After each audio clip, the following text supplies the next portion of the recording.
চলুন আজকে কক্সবাজারের কিছু সুন্দর রেস্টুরেন্ট এবং সেখানে ট্রাই করা আমার কিছু খাবারের অভিজ্ঞতা সম্পর্কে আপনাদের সাথে আলোচনা করি। আজকের ব্লগটিতে কক্সবাজারের বিভিন্ন লোকেশনে বিভিন্ন রেস্টুরেন্টের ইউনিক খাবার থেকে শুরু করে মেজবান, বাংলা, সি ফুড, বারবিকিউ অনেক ধরনের খাবার সম্পর্কে আলোচনা করা হবে। তাই ভিডিওটা একটু বড় হতে পারে, না টেনে পুরোটা দেখার অনুরোধ রইল। প্রথমেই আসে কক্সবাজারের পাটুয়ারটেকে অবস্থিত নান্দনিক সুন্দর কোরাল স্টেশন রেস্টুরেন্টটি। অত্যন্ত সুন্দর করে সাজানো এই রেস্টুরেন্টটির পিছনে আছে পাহাড় আর সামনে আছে বিশাল সমুদ্র। তো এরকম একটা সুন্দর রেস্টুরেন্টে বসে পাহাড় এবং সমুদ্রের রূপ উপভোগ করার সাথে সাথে ডেলিশিয়াস সি ফুড আইটেম খেতে পারেন কোনো এক গধূলিতে। ডিসপ্লেতে সাজিয়ে রাখা মাছগুলো থেকে আপনি আপনার পছন্দমতো মাছ বেছে নিতে পারবেন। দাম ধরা হবে মাছের ওজন অনুযায়ী। আমি নিয়েছিলাম লবস্টার থার্মিডর, ডোরি ফিশ দিয়ে তৈরি করা ফিশ অ্যান্ড চিপস আর seafood fried rice. Thermidor একটি ক্লাসিক ফ্রেঞ্চ ডিশ। মূলত লবস্টারটাকে ক্রিমি ডিমের কুসুম দিয়ে রান্না করা হয়েছে এবং টপিংস হিসেবে ইউজ করা হয়েছে চিজ, ব্ল্যাক অলিভ আর ক্যাপসিকাম। লবস্টার থার্মিডরের দামটা ধরা হয়েছে প্রতি 100 গ্রাম 750 টাকা করে। তার মানে লবস্টারটার ওজন যতটা হবে এই 750 টাকার মাল্টিপ্লাই হিসেবে আপনাকে পে করতে হবে। লবস্টার থার্মিডরটা মুখে দেওয়ার সাথে সাথে একটা রিচ ডেকারেন্ট ক্রিমি ফ্লেভার পাওয়া যায়। ফ্রাইড রাইসের সাথে ক্র্যাব, কালামারি এবং প্রনের একটা ভালো অ্যামাউন্ট পেয়েছিলাম। স্বাদও ছিল বেশ ভালো। আর ডোরি ফিশ দিয়ে তৈরি করা ফিশ অ্যান্ড চিপসটার বাইরে থেকে ক্রিস্পি এবং ভিতর থেকে একটা ময়েস্ট টেক্সচার পেয়েছিলাম। রেস্টুরেন্ট নাম্বার 2 ইনানি বিচের পাশেই অবস্থিত সুন্দর পালঙ্কি রেস্টুরেন্ট। এই রেস্টুরেন্টটিতে পাবেন কিছু ইউনিক খাবার এবং রেস্টুরেন্টটিতে বসে আপনি সূর্যাস্ত উপভোগ করতে পারবেন। তাদের অনেকগুলো বাংলা খাবারের মধ্যে থেকে আমি খেয়েছিলাম পাহাড়ি মোরগ ভুনা, ভেটকি মাছের পাতুরি আর শুটকি মাছ ভর্তা। ভেটকি মাছের পাতুরিটা পড়েছিল 380 টাকা আর পাহাড়ি মোরগ ভুনাটা পড়েছিল 450 টাকা। এছাড়াও তাদের মেনুতে অনেক রকম খাবার আইটেম আছে, আপনারা সেখান থেকে চুজ করে নিতে পারবেন।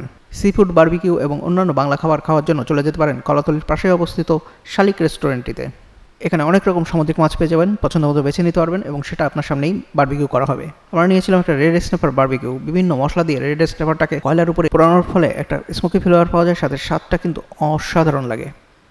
এছাড়াও তাদের বাংলা খাবারের মধ্যে আমি টেস্ট করেছিলাম তাদের হাঁস ভুনা, গরুর কালা ভুনা, লইট্টা মাছ ফ্রাই, শুটকি ভর্তা সহ বেশ কয়েকটি খাবার। তাদের ডালটা কিন্তু অসাধারণ টেস্ট। 4 নম্বরে আছে তরঙ্গদা ফুড ভিলেজ রেস্টুরেন্টটি। এটি Cox's Bazar hotel motel zone Sugandha পয়েন্টের পাশেই অবস্থিত। এখানে স্পেশাল খাবারগুলোর মধ্যে পেয়ে যাবেন আপনি ব্যাম্বু বিরিয়ানি এবং ব্যাম্বু চিকেন। ব্যাম্বু বিরিয়ানিটা সবাই পছন্দ করে খায়, আমি ব্যাম্বু চিকেন নিয়েছিলাম। ব্যাম্বু চিকেনটার স্বাদ ভালোই ছিল, কিন্তু অথেন্টিক ব্যাম্বু চিকেন বলতে যা বোঝায় এটা কিন্তু সেটা না। মানে তারা মুরগিটা আগে থেকে রান্না করে পরে বাঁশের মধ্যে গরম করে দেয়, তাই সম্পূর্ণ কাটা মশলা দিয়ে বাঁশের মধ্যে পাহাড়িরা যেভাবে রান্না করে সেই ফ্লেভারটা কিন্তু এখানে পাওয়া যাবে না। আর অথেন্টিক ব্যাম্বু চিকেন অথবা ব্যাম্বু বিরিয়ানি খেতে আপনাকে যেতে হবে সাজেকে। সাজেকের ব্যাম্বু চিকেন এবং ব্যাম্বু বিরিয়ানি নিয়েও আমার পেজে এবং ইউটিউবে ভিডিও আপলোড করা হবে, আপনারা দেখে নিন। কক্সবাজারের উখিয়ায় কাজ ছাড়া তেমন কেউ যায় না, তবে আপনার যদি এদিকে কখনো যাওয়া পড়ে তবে সন্ধ্যার নাস্তাটা করতে পারেন Cox's Bazar Teknaf highway Indian spicy রেস্টুরেন্টটিতে। এখানে অনেক রকম ইন্ডিয়ান খাবার সহ ফাস্টফুড এবং জুস পেয়ে যাবেন। আমরা নিয়েছিলাম দোসা এবং ছোলা ভাটোরা। দুইটা খাবারই খুবই মজা ছিল।